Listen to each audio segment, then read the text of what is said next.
with King and at the surrender. And he wrote a few books. He wrote 3 books. One was a fiction story he created that was basically paralleled a true life story that happened to one of the soldiers in fighting, during that time before the capture. But another book that he wrote was called Andersonville, which was all about Camp O'Donnell, which when he paralleled that to the prison camp in the Civil War and the Confederate prison camp called Camp Anderson, which was a hellhole. It was a very the atrocities there and the death was just unimaginable. So it was compared to that, and reading through that book, as Walt was trying to explain, the hospital building. Men were dying all over the place, and men would just crawl under their barracks and just because they were lifted up about a foot or two, and they would you find men just bodies all under these barracks just laying there. And then if you had the opportunity to be in the hospital, there was a ward that called the dying ward, and all they did was just throw these men naked. They throw them into this room. And all it was just dying men with malaria and urine and feces all over the floor. So these men were lying and rolling and just in their own feces and urine, and they left them there to die because they said they was just too far gone. That's how horrible Camp O'Donnell was. And through reading that book, there was actually a couple of these survivors actually survived through that. They lived through it and got out of there, but about 99% never left that room. And there's so much more that can be told that you just can't even imagine. And these gentlemen, they just can't tell it all. So I really want to thank you. And without further ado, we have another hero, Mr. R.V. Burgin.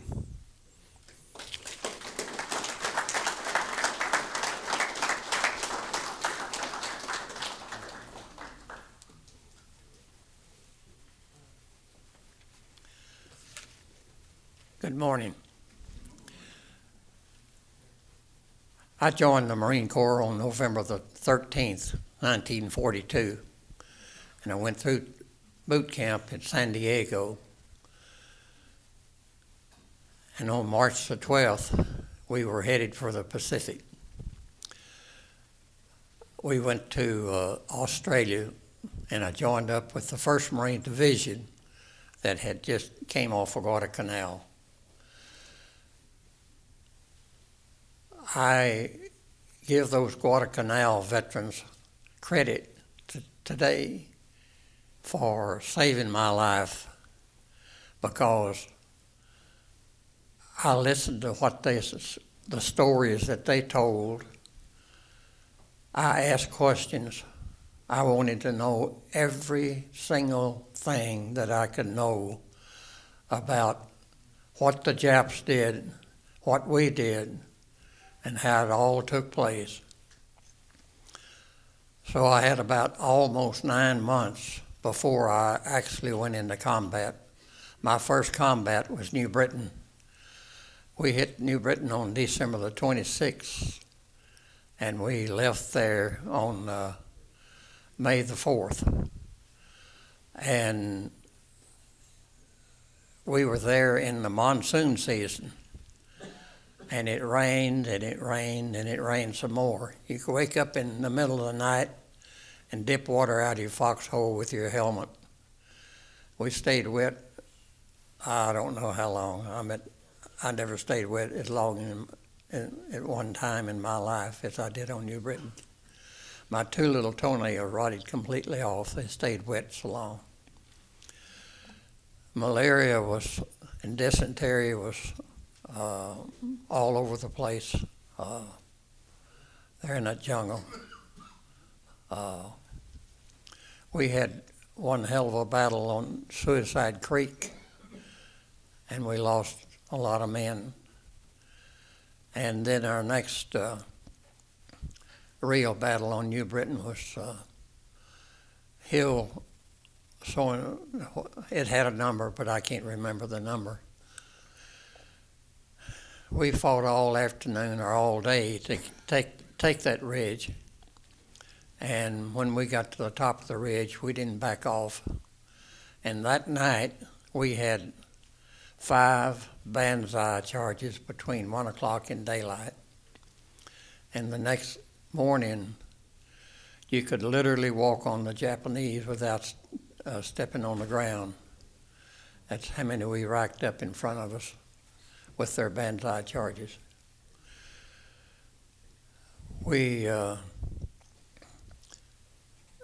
had other instances on that deal. We went aboard some type of vessel and went around to Talasea Peninsula and anchored went ashore at Talasea.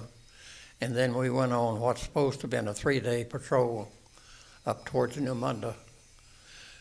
And it wound up being 10 days. And the Japanese would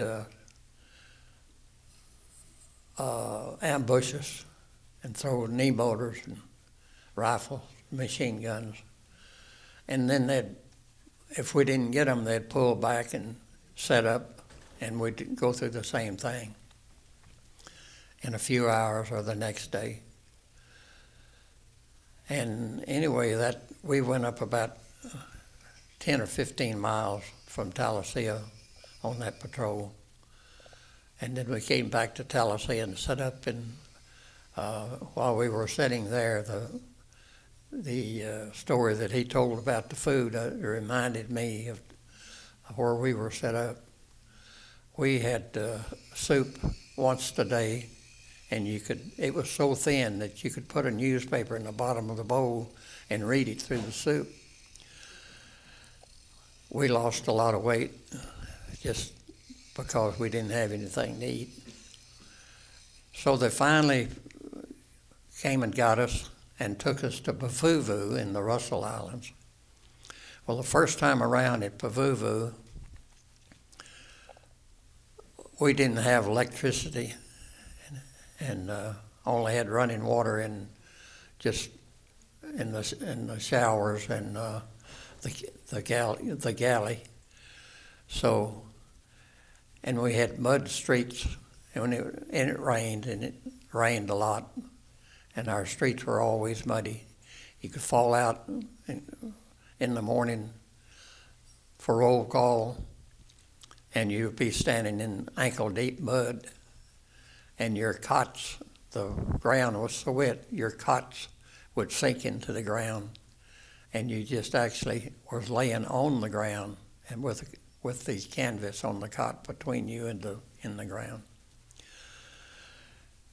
We went from there, we went to Peleliu, and while we were gone to Peleliu, they did a lot of work on that camp. They rocked the streets, and they got electricity and running water in several places. And we stayed there we left Peleliu on September the 26th in 1944. And we came back to Pavuvu right where we had left from. And on April the 1st then we hit Okinawa. And Okinawa was the largest invasion in World War II.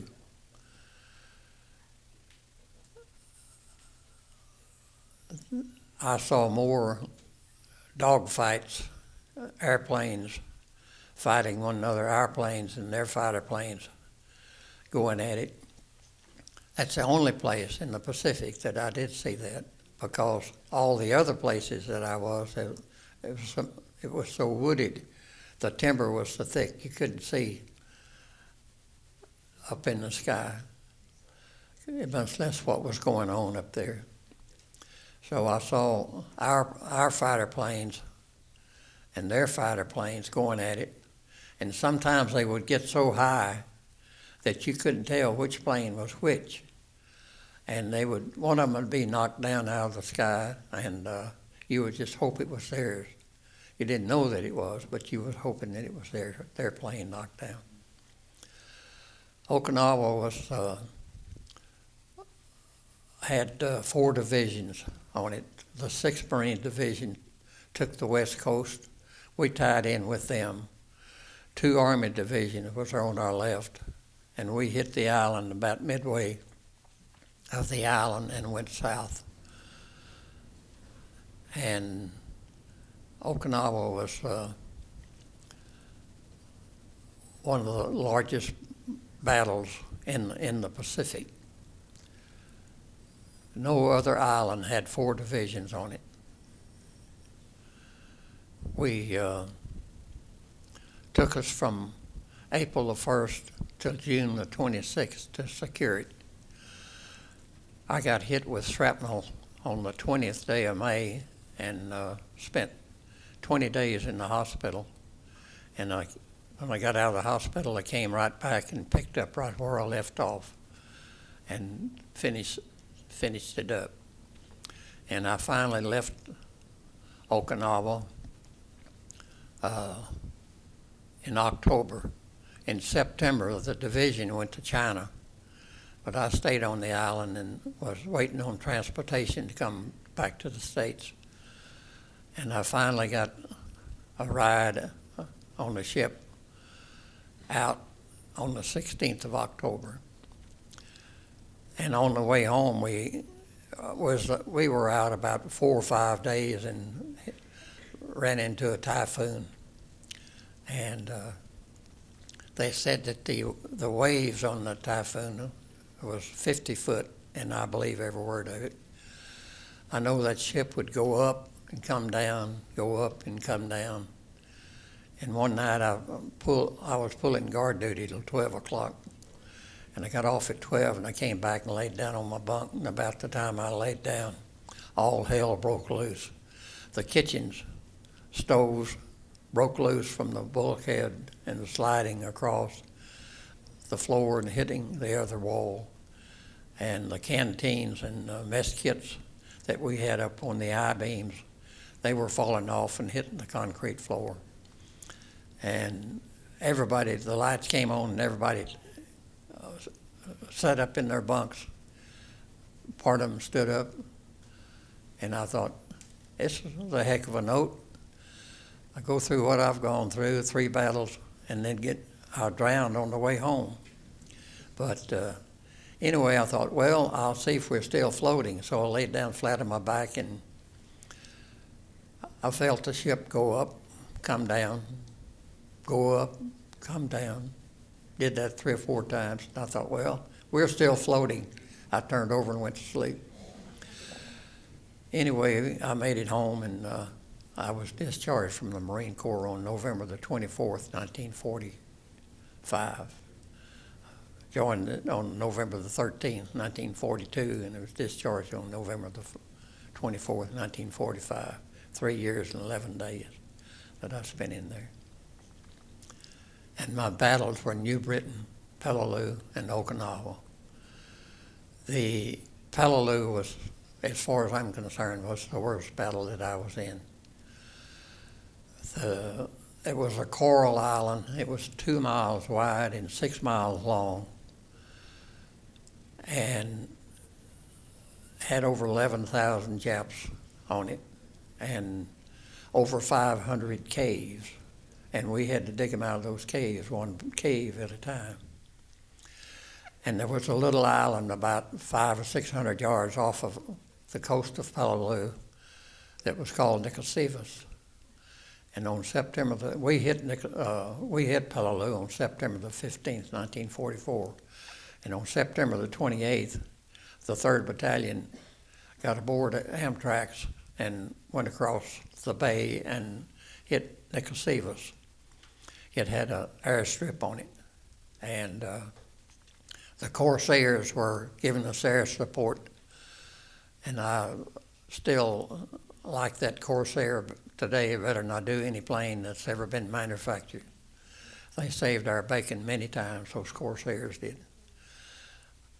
They were bombing, and the Corsairs were bombing and strafing, and we hit the beach on Nicosia.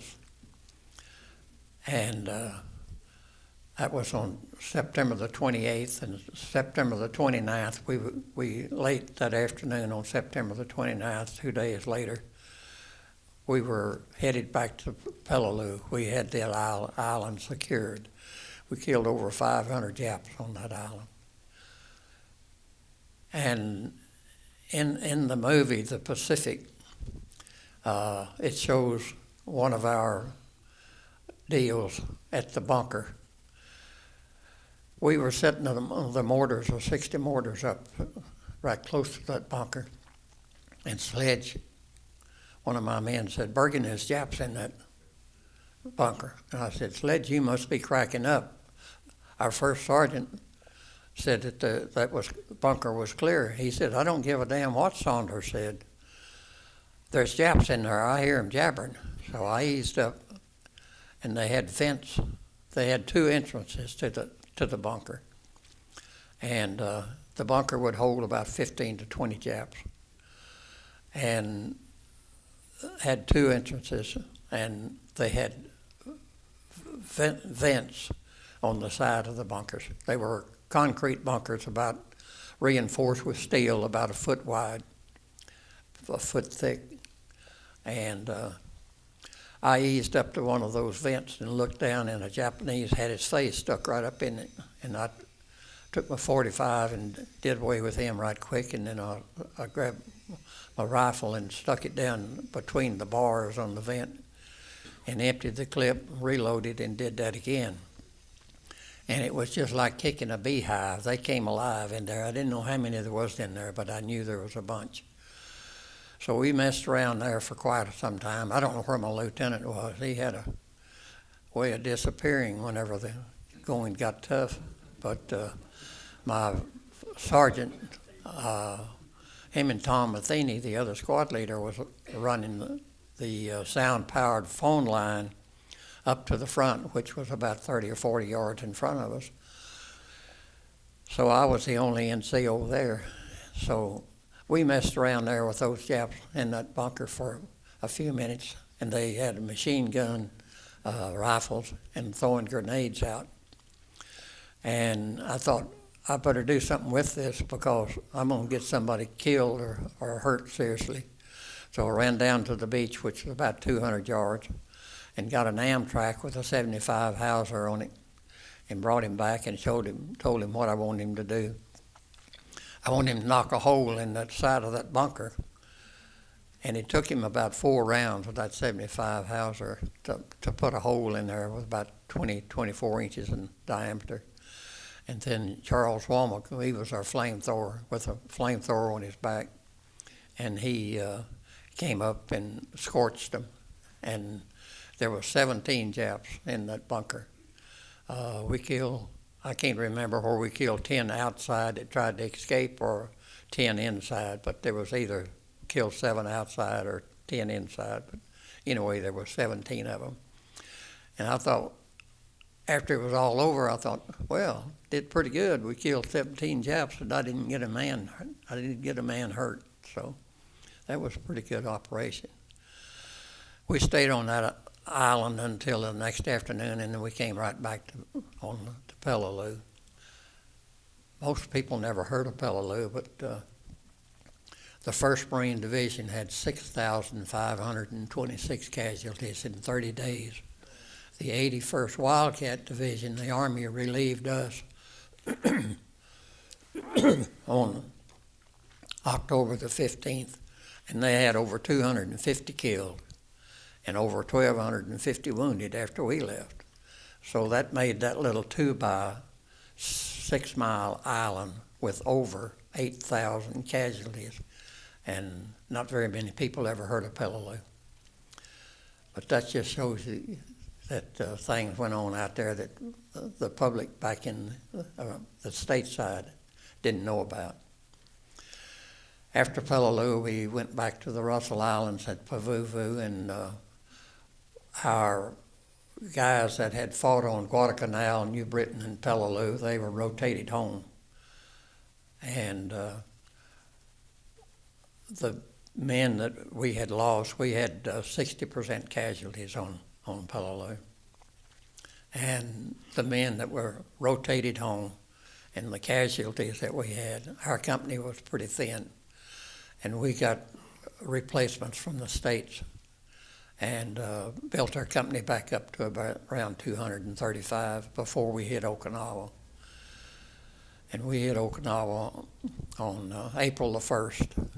And Okinawa was from April the 1st to June the 26th. And after Okinawa, the division went to China, and I went to the south end of the island around Naha area, airport, and waited transportation to come home. And I left Okinawa on October the 16th and came home and was discharged on November the 24th. And lived happy ever after. Thank you.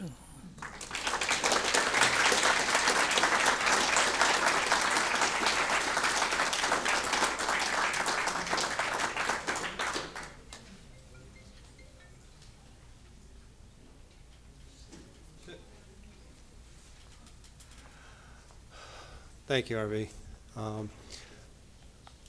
I keep forgetting to mention that if you just speakers just stay for just a second to let the audience ask any questions, and it's my fault for not bringing that up. But from here on in, if we can just take a moment and see if any audiences have a question, we can try and let you have a couple of questions here. We're doing pretty good on time. By the way, RV is portrayed in 6 episodes of The Pacific, so if you ever catch that. Any questions? I've also written the book Islands of the Damned, and I brought some books with me in case anybody wants one.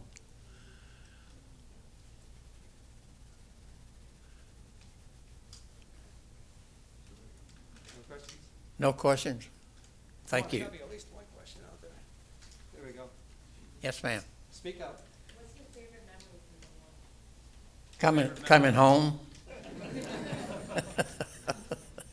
Yes, that was my favorite memory, coming home.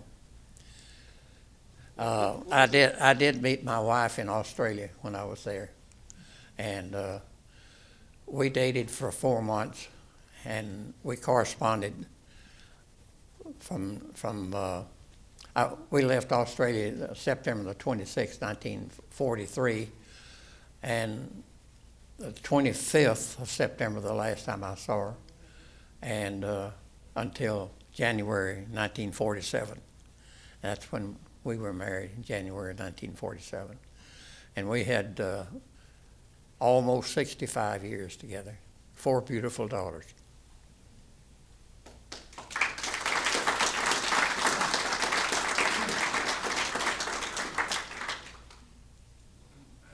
Yes. What did you do after the war? I worked for the United States Post Office. I went in as a substitute carrier in May in 1946 and retired in 1977, the day I was 55 years old, as superintendent.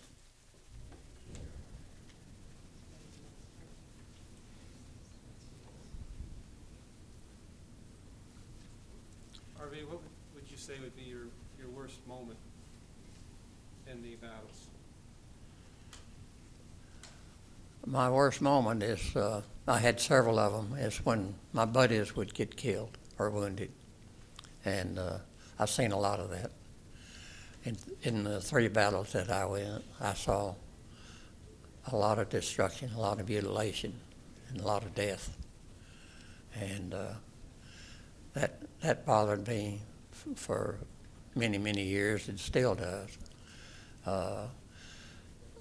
Some of us guys were together for over 2 years, and you become family whenever you're together that long and depend on one another and have one another's back for that long a time. You literally become family, and when you lose one of them, it's just like losing a family member, and it was tough.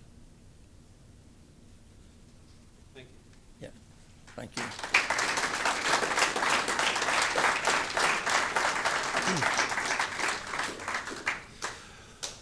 Okay, our next guest is Guy Whidden.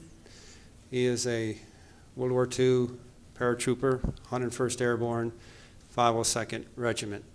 Now, I think most of you people are probably well aware of the Easy Company veterans Band of Brothers, and I've brought a few of them over the years here into Kingston, and some of you people have had a chance to meet them, but they weren't the only ones that won the war. 502nd, there was, in 101st Airborne, there was 3 regiments, the 501, the 502, and the 506. The 506 is what the Band of Brothers are in, but the 501 and 502, they actually kind of had more casualties. When Stephen Ambrose wrote the book, The Band of Brothers, he wrote letters, sent letters out to all veterans and the paratroopers, and the most responses came back from the 506 and Easy Company. Well, they had the least casualties. That's why he got the most letters back. And Guy Whidden, when he comes up, was in the 502nd, and they had many more casualties.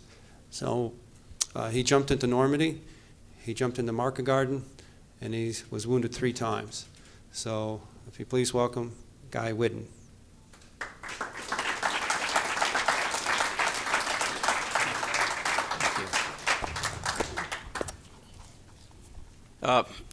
First of all, good morning, everybody. I'm a little shaken up after hearing what Walter had to tell me. This was the first time I ever heard about Bataan firsthand, and I want to thank Walter for his courage and sacrifice, and thank you for thanking us for freeing you. But sacrifice that a lot of us did does not compare with all the sacrifice that Walter gave. And I'm also impressed by what I've heard about, although my brother was in the Marines, I never heard firsthand too much about the combat in the Pacific. Horrific. It's hard for me to imagine. Quite different than what we experience in Europe. So, and most of my problems are from the neck up. I can explain that if you want me to, but I won't go into that. Physically, I'm in pretty good shape. I've competed up until 2 years ago on an international level, almost in swimming. I wrestled until I was 73. I boxed until I was in my, 20s actually. So I'm not bragging. I don't mean to brag. But my problems are head problems.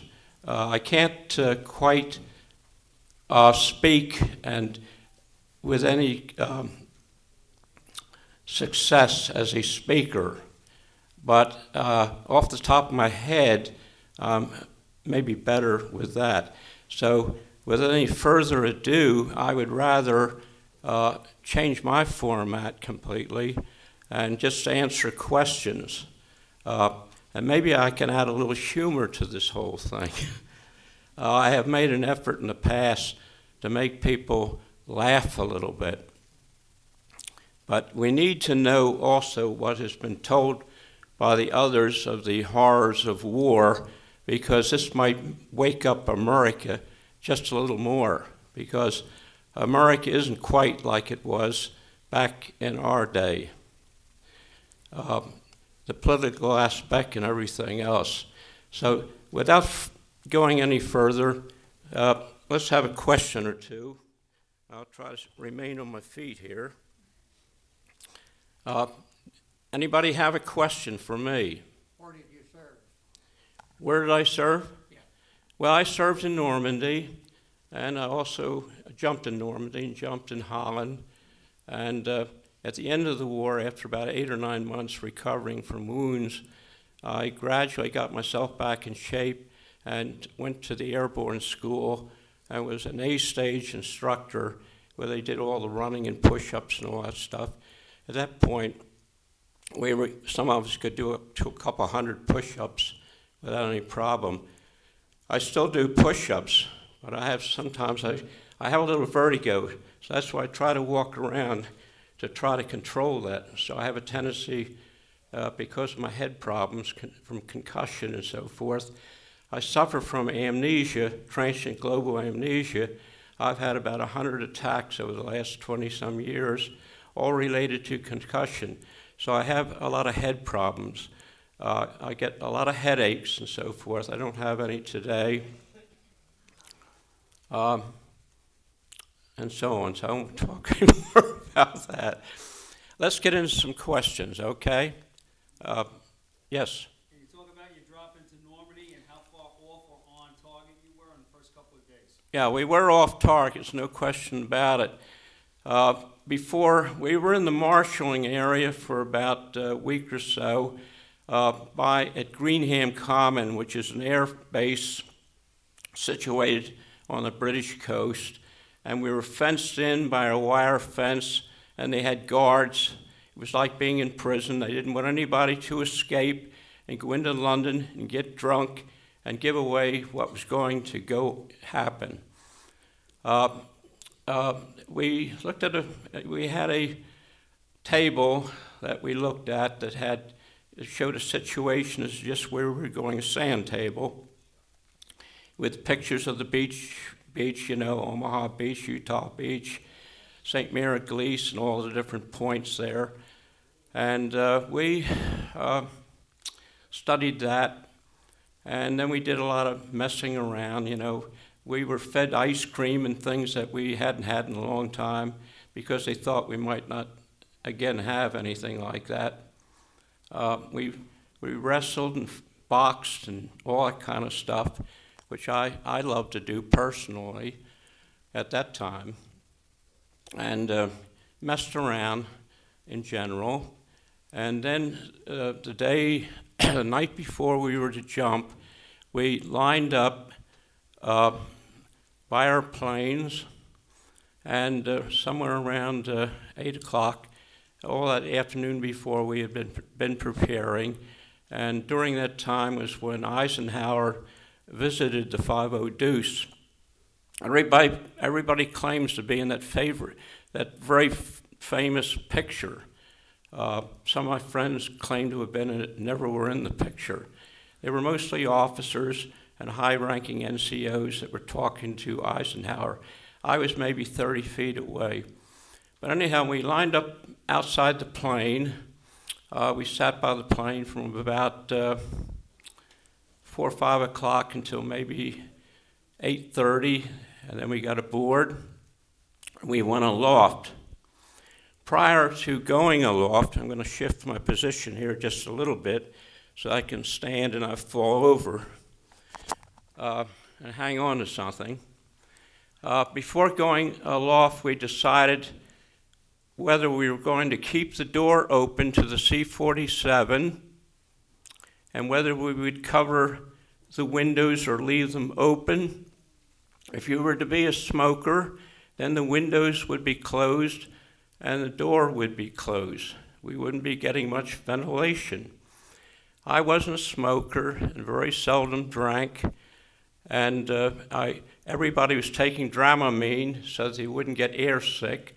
Dramamine would cause you to get sleepy and so forth. I didn't take Dramamine either, for some reason or other. But they elected in my plane to close the door because everybody smoked except me and maybe one other. And then we got aboard, and it was dark inside. And we went aloft, and we floated around there for a while to get our bearings, and they circled around to get everything lined up. And then we traveled across toward Normandy, not too far above the water in order to avoid German radar. We couldn't go too high, otherwise we would be detected. And of course the door was closed, the windows were closed, it was dark. and guys were all smoking, and you could see this, and then the cigarettes would light up, you know, you'd see a flash, and then you'd see a face. Weren't talking, there was too much noise from the engine motor, and after a while it started to smell bad. Some people were vomiting and so forth, and they had to urinate, and worse. Things were happening, and then after a while, a lot of them drifted off to sleep because of the Dramamine. So I had a lot of time to reflect, and I think there were a couple others that didn't smoke, and they were probably doing the same thing. And then we got to the march to the Channel Islands, just outside of Normandy. At that point, we went from maybe a couple hundred feet over the water, or less probably, up to 1,500 feet. Then it was like a roller coaster down into the St. Mary-Glise area.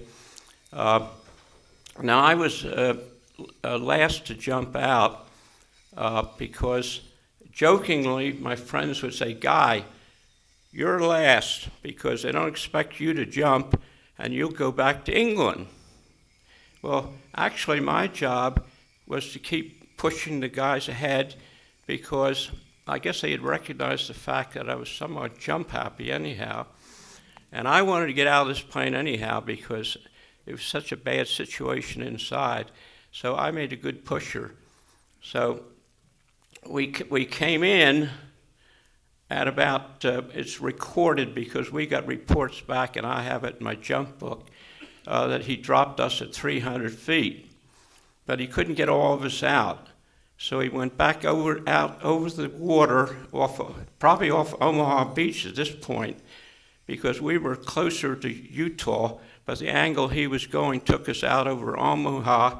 He switched around, which took a lot of courage. A lot of these pilots, not a lot of them, but the younger pilots, if they didn't empty the whole ship, they might take them all back. But then in some cases, they were demanded to return and drop us.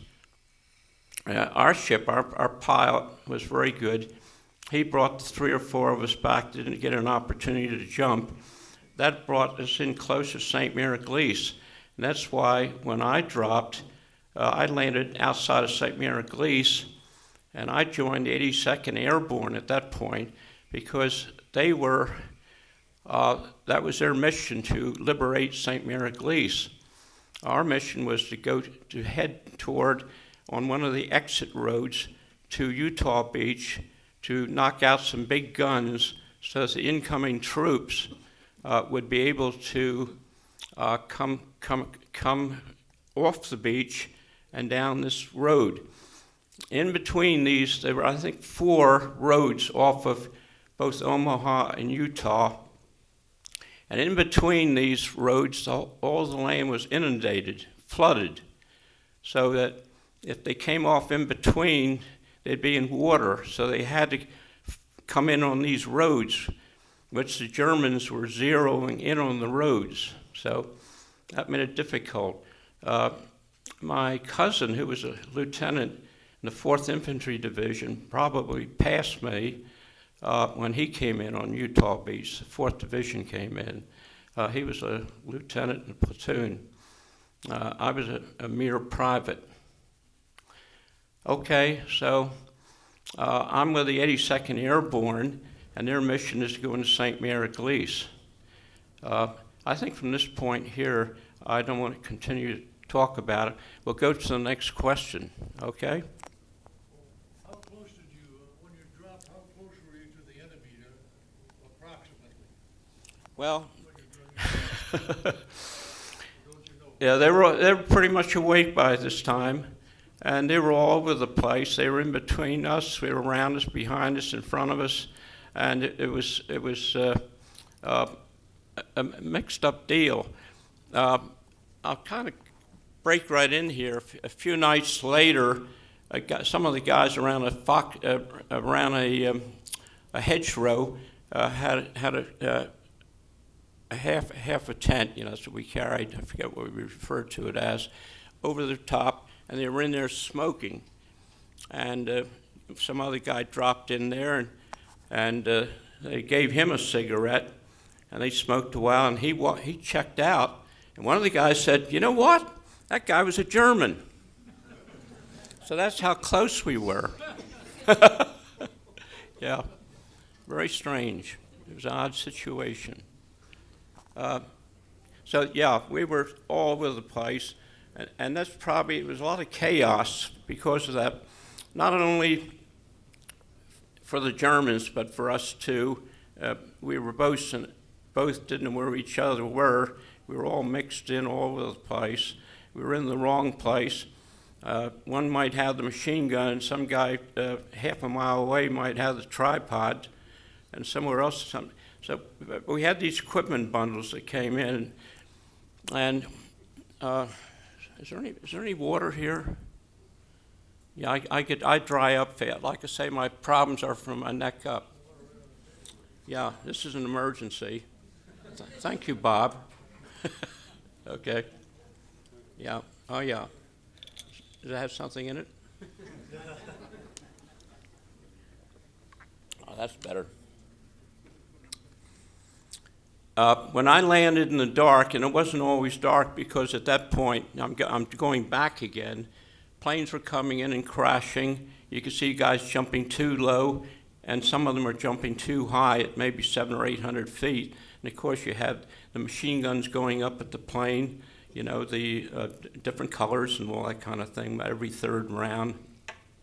So for those guys coming down, but I was actually in the third plane according to Mark Bando's book. That's where I got the information to jump into Normandy. So we avoided some of that initial stuff. Even though we had stuff coming up at our plane, it wasn't as intense as it was after we once landed. So you could see bullets coming up from a machine gun aiming at the guys coming out of these planes. And then all of a sudden it would get dark, and it would be dark around the hedgerow, and then it would light up. It was like the 4th of July. Then you see a plane crash and a big explosion and all that sort of thing. And then you see guys tumbling out of the plane, chutes not opening because they're too close to the ground. At 300 feet for us, that was like crash landing. But what happened to me, I couldn't believe.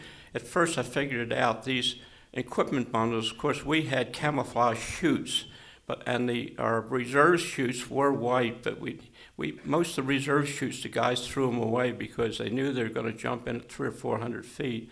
A reserve chute wouldn't make much sense. But the equipment bundles, a lot of them, at least some that we had, were white so that you could see them. This one was oscillating through the air like this. I do recall that much, and all of a sudden, apparently, it hit me in the head, and it weighs several hundred pounds. And I was whacked out and unconscious, I guess, because I got up groggily off the ground, and in the dark, this guy challenged me. Of course, I was all messed up in my head already. I'm messed up today. I was messed up in my head, so I reached down, trying to pull out my little clicker, and I didn't have it to respond with, and I knew I had to do something fast because our instructions were if somebody did not get involved right away with either the clicker or with the verbal response, you were to shoot them. So I started yelling. I went to Cheltenham High School, and I wrestled on the wrestling team, and my girlfriend was so-and-so, and she was sweet, or something like that, anything crazy. And the guy said, "You dumb SOB." He said, "I almost shot you." And he turned out to be an 82nd Airborne guy.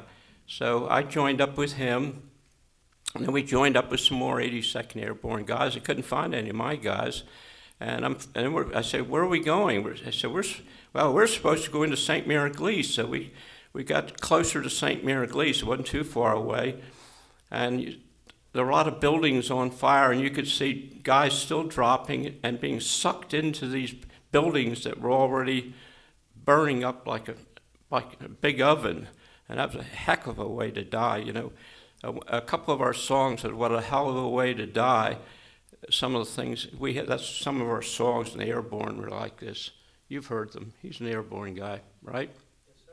What a hell of a way to die.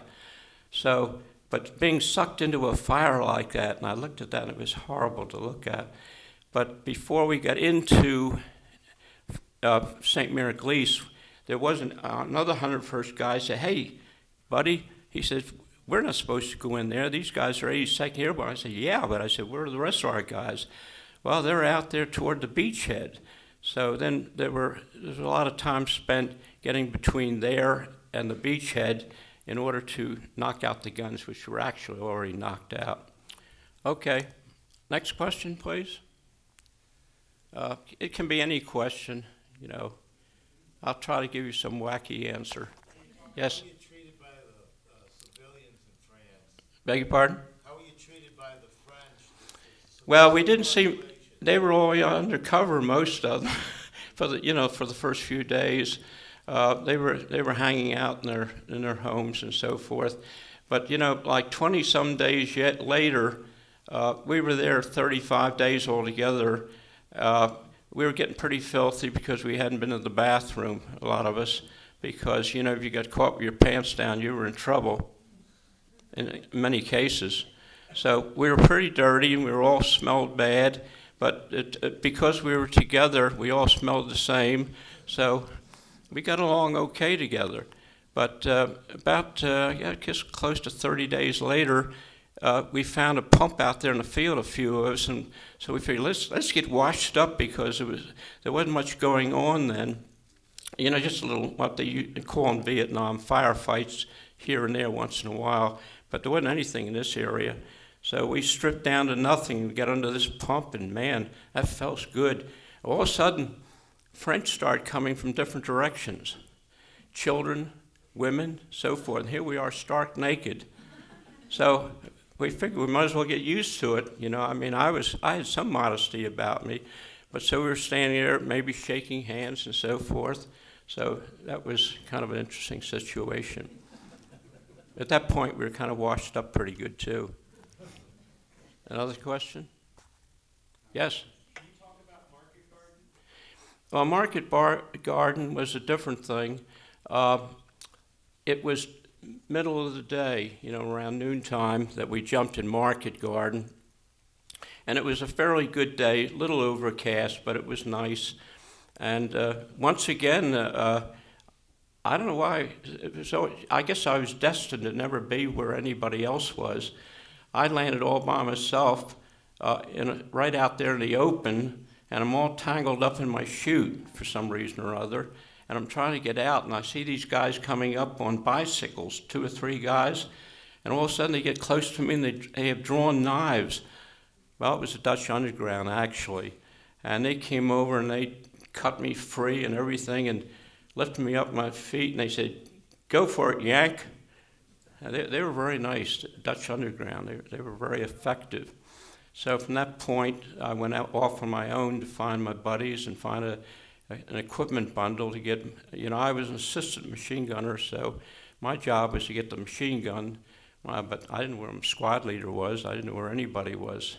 So that was another mixed up couple of hours anyhow. In between there, a lot of events happened. One event was I got pinned down on the ground by a German. I'll tell you about that later if you want me to. Next question. Let's get into some funny stuff, okay? Yes? They had inflatable tanks, I heard. Beg your pardon? They had inflatable tanks there to trick the Germans from the other side. Now I can't, that's why I stopped teaching elementary grades, because I couldn't hear the children. I had to retire.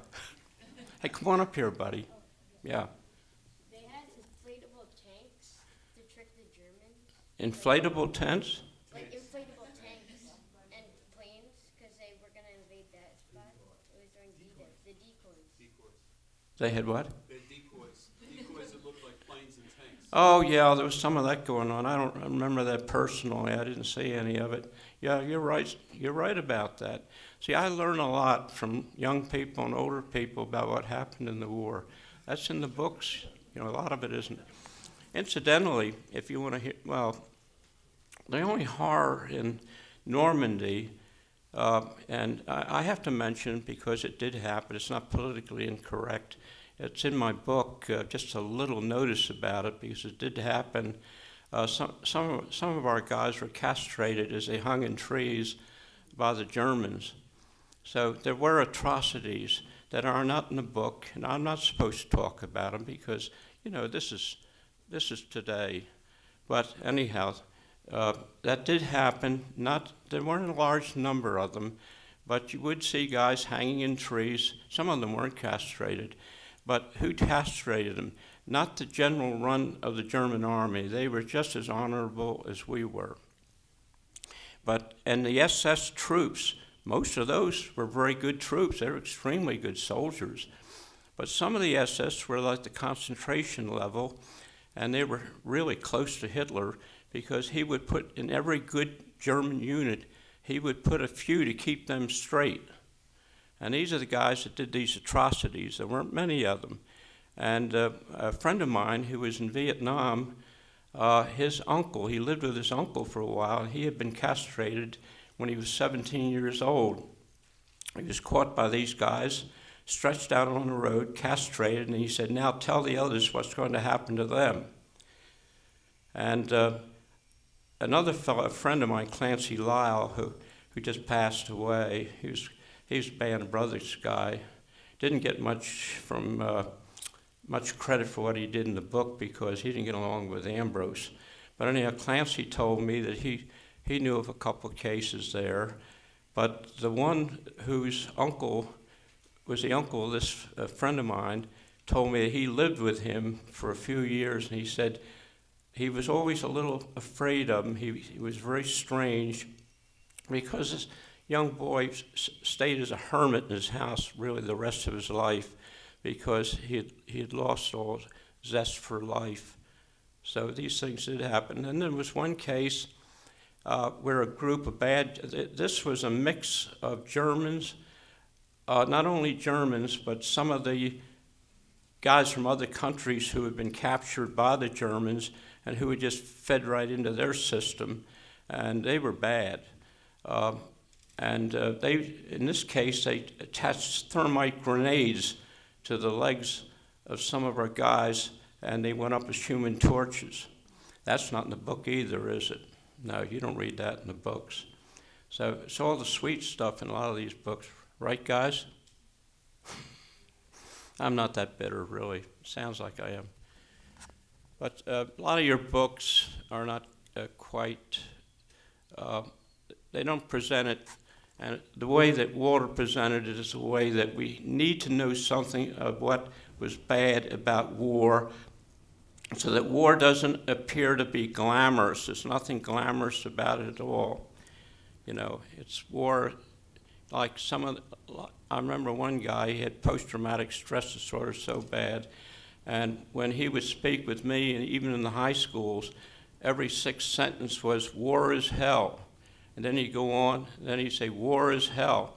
Well, he had post-traumatic stress disorder so bad. I'm supposed to have a little of it, and probably every veteran in the world has it. My father had it. He was in the Argonne, and he said anybody that had anything like shell shock didn't have the guts to fight. But my father was fighting all the time after the war. My father was a brave man, but he was a classic example of post-traumatic stress disorder. There's a lot of that out of Iraq and Afghanistan and any war. War is bad. There's no question about it. Okay. You're a pastor, right, sir? I had a little something from my chaplain, or not from my chaplain, but my pastor back home, and I put it in my jump pocket here. It was about so thick. I never looked at it much. I should have because I was brought up to go to Sunday school and church, but I put it right over my heart. And one piece of shrapnel came through there, and it was a big hunk. It was about an inch wide and hit me right in the book, and it went right to the last page of the book. That's divine intervention, correct? And I have that book today, but I lost a piece of shrapnel. But the book was about so thick, a psalm book of some type, and I have it at home. And so that reminds me, and I think what brought Walter back, and he's 94 years old, is the very fact that he had faith the whole time, that he prayed every day and constantly. Because some people say, well, if God really cares, why did it happen to all these others? Well, maybe they weren't praying as much. So prayer can be the answer. How many of you agree with that? Some? That's okay. Okay, I guess religion is a personal thing. Now, next question. Yes? What other major battles did you see in Europe besides Normandy? Beg your pardon? What other major battles in Europe did you see besides Normandy? Now, you see what happened to me? You mean that I was in? Yeah. Well, outside of Normandy in Holland, we were surrounded by the Germans, and June the 6th was Normandy, and September the 17th was Market Garden, and the Germans retreating from Normandy hit the 502 coming from their direction, from Normandy, and the troops in Holland had us surrounded. And that's when we were almost annihilated. At least portions of the 502s were really well, in my squad, I had 3 other guys. I was a private, and they were privates, but I was kind of in command, I guess. I didn't do a good job because this mortar round killed all 3 of them and only wounded me. But across the field, there was nobody standing. Everybody was down the ground, but a couple of medics, and once in a while somebody would get up and run somewhere else because we were surrounded, and it was so devastating that we didn't really have time to really organize, and that's another story. Okay, do we have another question? Yes? Did you have any friendly encounters with Germans? Beg your pardon? Did you have any friendly encounters with Germans? Friendly? Yeah. Well, the interesting thing is, a good question. The German that had me pinned down on the ground, what actually happened, I was running down a road with a machine gun on my shoulders looking for my squad leader, and it was an elevated road in the Netherlands, and down below, if you slid off the road, there were wheat fields. They were growing a lot of wheat then. The wheat was maybe 3 feet high. So I'm running down the road, but that's where the Germans would zero in. They wouldn't zero into out in the wheat fields. They would zero in on the road. So I could see mortars walking up the road toward me. Walking up means coming toward me. So I slid off the side of the road. I'm by myself, and I slid into a ditch at the bottom. The wheat fields are on my right, the road's up here, and then I'm running through the ditch. And running through the ditch, there were intermittent patches of little small bushes. I came around one bush, and this German rushed me and dashed me backwards, and I fell backwards, and he had me pinned down with my arms pinned down. The machine gun had come loose and flipped onto my chest, and he's on top of me too. He was a hulking German, tall. He was a handsome-looking guy. He was a German officer, I believe. And I looked at him right square in the face.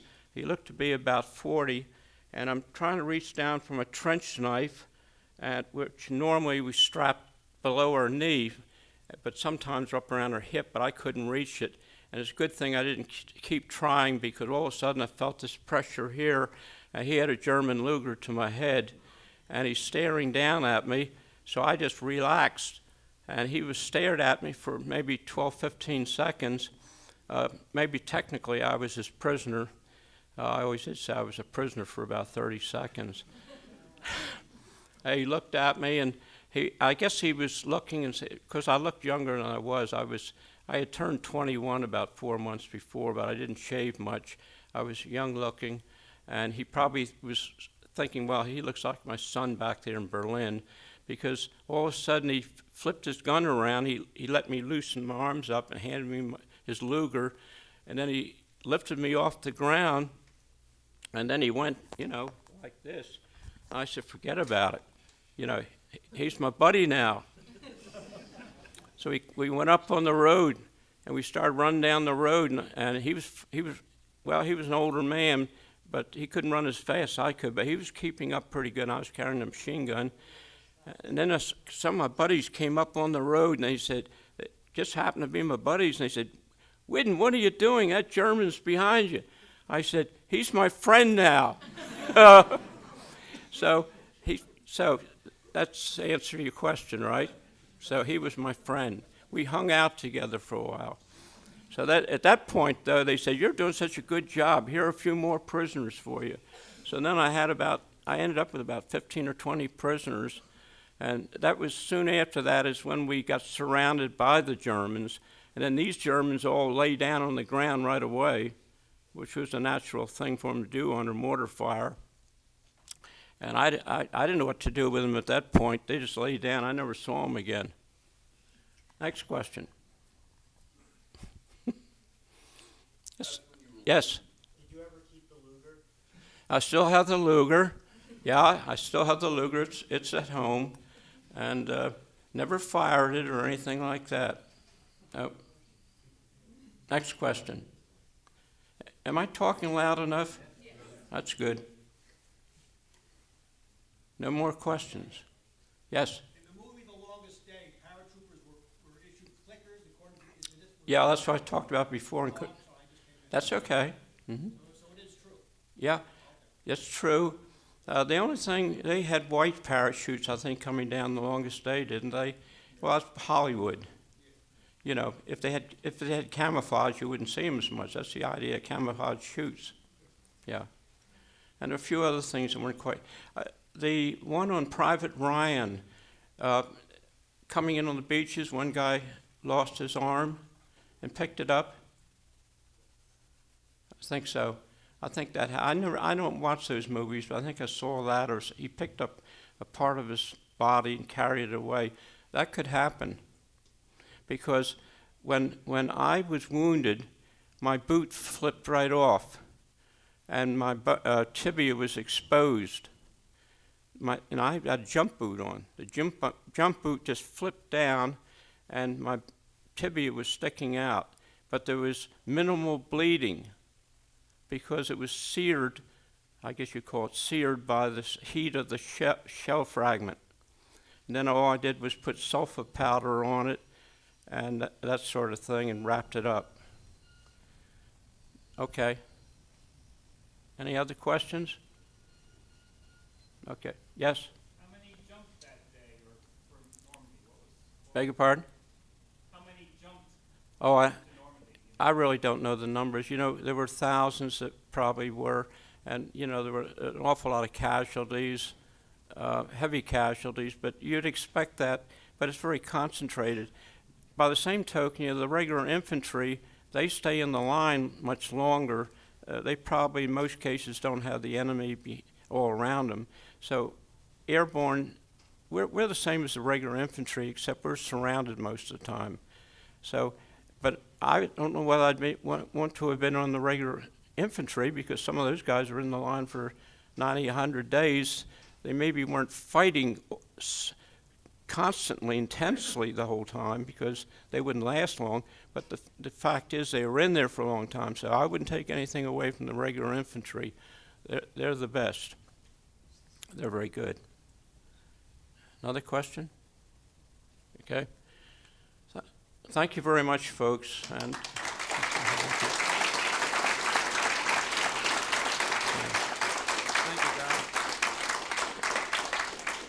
I apologize for the format, the way I did it. Oh, thank you. I think that worked well.